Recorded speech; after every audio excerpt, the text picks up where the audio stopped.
ગંભીર બાબત છે અને હર્ષ સંઘવી શું કહી રહ્યા છે એ પણ સાંભળીએ.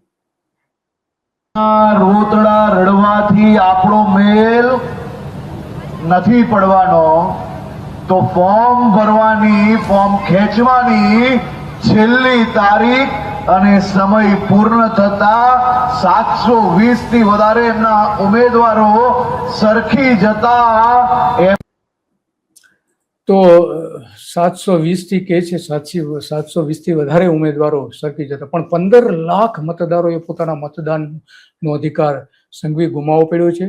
અને મહિલા જે આમ આદમી પાર્ટીના ઉમેદવાર છે એ જે કહી રહ્યા છે એ પણ અત્યંત ગંભીર બાબત છે.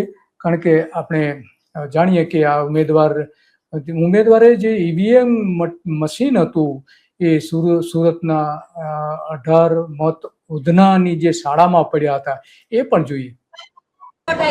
જેને બટન દબાવ્યા એ પણ આવ્યા છે, જે નથી દબાવ્યા તે પણ આવ્યા છે. આવું કેમ ભાઈ? આ તો લોકશાહીની હત્યા થઈ રહી છે. દાખલામાં આવ્યા 18 વોટ આવ્યા, જેને બટન દબાવ્યા એ પણ આવ્યા છે, જે નથી દબાવ્યા તે પણ આવ્યા છે. આવું કેમ ભાઈ? આ તો લોકશાહીની હત્યા થઈ રહી છે. આ જે કહી રહ્યા છે આપણા હર્ષ સંઘવી,